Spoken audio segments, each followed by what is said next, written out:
जिसकी लाठी उसकी भैंस, कि हम लोग आक्रोश मार्च निकालेंगे और पटना की सड़क पर सरकार तक आवाज़ पहुंचाने के लिए। बीजेपी कुछ कह रही है, तेजस्वी यादव कुछ कह रहे हैं, नीतीश कुमार कुछ कह रहे हैं, लालू यादव तो संख्या के आधार पे भागीदारी की मांग उन्होंने कर दी है। तो इसके विरोध में, केंद्र सरकार के विरोध में हम भारी संख्या में महिलाओं को लेकर के हम सड़क पर उतरने वाले हैं।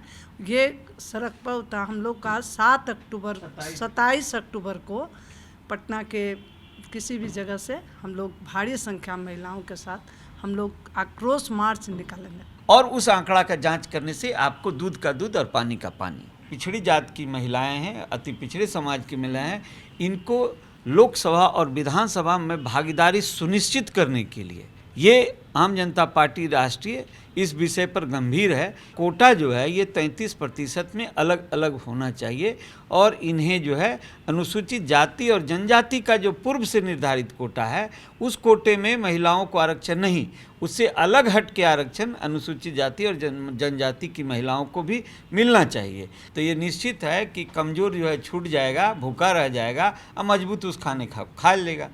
देखिए, चुनावी मोड में तमाम पार्टियां आ चुकी हैं और आम जनता पार्टी राष्ट्रीय द्वारा कार्य समिति की बैठक बुला ली गई है। आप देख सकते हैं भारी की तादाद में तमाम लोग जो हैं वो जुटे हुए हैं और खुद पार्टी के राष्ट्रीय अध्यक्ष विद्यापति चंद्रवंशी के साथ रणनीति बन रही है। क्या बनी है रणनीति, इसको लेकर हम खुद विद्यापति चंद्रवंशी जी से बात करेंगे। सर, क्या रणनीति बन रही है? कार्य समिति की बैठक आपने बुला ली है, लगातार आप बैठक पे बैठक कर रहे हैं, कार्यकर्ताओं को, लोगों को पार्टी में शामिल करवा रहे हैं और खासकर हमने देखा है कि महिला विंग जो है आपका वो काफ़ी मजबूत होता जा रहा है। देखिए, ये कार्य समिति की बैठक समय पर तो होती ही रहती है, लगातार पार्टियों में बहुत से निर्णय लेने पड़ते हैं। आज करीब 6 से 7 बिंदु पर हम लोगों का एक विचार विमर्श था और जिसमें कार्य समिति का निर्णय लिया गया है और उसमें सबसे अहम यह है कि बिहार देश में ये जो 33% आरक्षण महिलाओं को दिया गया, तो 33% आरक्षण महिलाओं के नाम पर तो आया, लेकिन उसमें महिलाओं में सवर्ण समाज की महिलाएं हैं, पिछड़े समाज की महिलाएं हैं, बिहार में अति पिछड़े समाज की महिलाएं, अनुसूचित जाति और जनजाति की महिलाएं। तो सवाल यह है कि जो अगर मजबूत और कमज़ोर को एक साथ आप खाना दे दीजिएगा खाने, तो ये निश्चित है कि कमज़ोर जो है छूट जाएगा, भूखा रह जाएगा और मजबूत उस खाने खा लेगा। तो यही एक चिंता का विषय है जिससे कि ये जो पिछड़ी जात की महिलाएं हैं, अति पिछड़े समाज की महिलाएं हैं, इनको लोकसभा और विधानसभा में भागीदारी सुनिश्चित करने के लिए ये आम जनता पार्टी राष्ट्रीय इस विषय पर गंभीर है कि जो पिछड़ी और अति पिछड़ी समाज की महिलाएं हैं उसका कोटा जो है ये 33% में अलग अलग होना चाहिए और इन्हें जो है अनुसूचित जाति और जनजाति का जो पूर्व से निर्धारित कोटा है उस कोटे में महिलाओं को आरक्षण नहीं, उससे अलग हट के आरक्षण अनुसूचित जाति और जनजाति की महिलाओं को भी मिलना चाहिए। तो इन सब बिंदुओं पर ये कार्य समिति की हम लोगों ने बैठक ली। इसके आधार पर 27 अक्टूबर को निर्णय लिया गया। महिला मोर्चा की अध्यक्षा रेखा जी हैं, उन्होंने यह निर्णय लिया है कि हम लोग आक्रोश मार्च निकालेंगे और पटना की सड़क पर सरकार तक आवाज़ पहुंचाने के लिए कि मेरा जो अधिकार है, जिसके लिए आपने महिला आरक्षण कानून बनाया है, उसमें हम वंचित रह जाएंगे यदि हमको कोटा अलग अलग नहीं किया जाता है। तब इसके लिए महिला मोर्चा का कार्यक्रम होने जा रहा है और साथ ही साथ और कई बिंदुओं पर निर्णय लिया गया। सर, एक सवाल है, महिला मोर्चा का तो आपको आंदोलन है, एक सवाल है जातीय गणना की जो रिपोर्ट आई है उसके बाद तरह तरह की बातें सामने आ रही हैं। बीजेपी कुछ कह रही है, तेजस्वी यादव कुछ कह रहे हैं, नीतीश कुमार कुछ कह रहे हैं, लालू यादव तो संख्या के आधार पे भागीदारी की मांग उन्होंने कर दी है। तेजस्वी यादव कहते हैं कि ज़मीन जो है वो सिर्फ एक वर्ग के पास है, तमाम वर्गों के पास ज़मीन की संख्या नहीं है। आपको क्या लगता है, जातीय गणना की रिपोर्ट आने के बाद क्या ये नीतीश कुमार, तेजस्वी यादव को फ़ायदा पहुंचाएगा और क्या वाकई जो संख्या आई है जिस हिसाब से उससे आम लोगों का भला हो पाएगा? देखिए, जातीय जनगणना जो कराने का जो विषय था, यह विषय माननीय मुख्यमंत्री जी ने जो इस पर समर्थन जो मिला और आम जनता पार्टी राष्ट्रीय ने भी इसका समर्थन किया था। सो आपको ख्याल भी होगा कि हम लोग रोड पर आंदोलन करके हजारों की संख्या में हम लोग ने कहा था कि जातीय आधारित जनगणना होनी चाहिए, जिससे कि हो सकता है सवर्ण समाज का भी आज ऐसी कोई कमजोरी या ऐसी कोई कमी निकल के सामने आ जाए जिससे कि सरकार कल्याणकारी योजनाओं के तहत उसका लाभ उसे सवर्ण समाज को पहुंचा सके। और साथ ही साथ जो पिछड़ा समाज है उसमें जो आंकड़ा निकल के सामने आएगा सरकार कल्याणकारी योजनाओं के आधार पर ही, इसी आधार को बताते हुए सरकार ने ये कहा था कि हम एक सर्वे कराना चाहते हैं जिससे कि जो कमज़ोर वर्ग के लोग हैं या जो भी हैं उनका एक डेटा निकल के सामने आए, चाहे ज़मीन की का हो, चाहे पैसे आर्थिक रूप से हो, शैक्षणिक रूप से हो या नौकरियों में हो।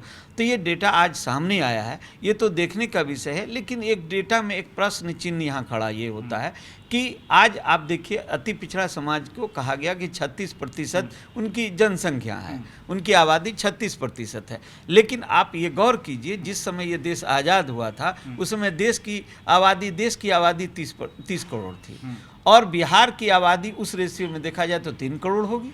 आज बिहार की आबादी 10 करोड़ हो गई है और 13 करोड़ हो गई है, यानी 10 करोड़ बढ़ गया है। तो आप इस परिस्थिति को समझने की ज़रूरत है कि जब 10 करोड़ बढ़ गया तो उस रेशियो में ये आंकड़ा क्यों नहीं बढ़ा। सवाल यह है, इसे समझने की ज़रूरत है।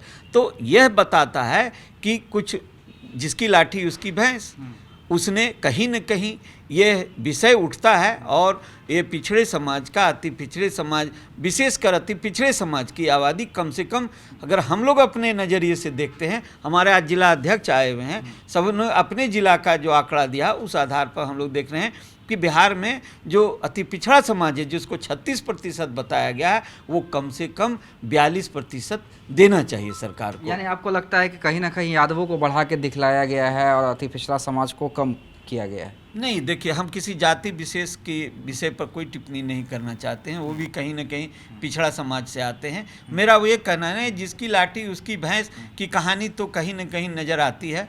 इसलिए मैं ये कहना चाहता हूँ कि जो बिहार में जो ये आंकड़ा निकल के आया है वो आंकड़ा कहीं न कहीं लोगों को सरकार कल्याणकारी योजना के उद्देश्य से यदि ये आंकड़ा निकाली है तो सरकार दिल से दिल को साफ रखते हुए, यानी आप फिर से पुनः मांग कर रहे हैं कि पुनः गणना होनी चाहिए? सरकार को दिल साफ रखते हुए कल्याणकारी योजना कराना चाहिए। और साथ ही साथ मेरा एक कहना कि सैंपल के रूप में जो आज आवाज़ें उठ रही है उसको सैंपल के रूप में एक जिला को आप सेलेक्ट कर लीजिए और उसका विशेष रूप से उसके आंकड़ा का जाँच कीजिए और उस आंकड़ा का जाँच करने से आपको दूध का दूध और पानी का पानी।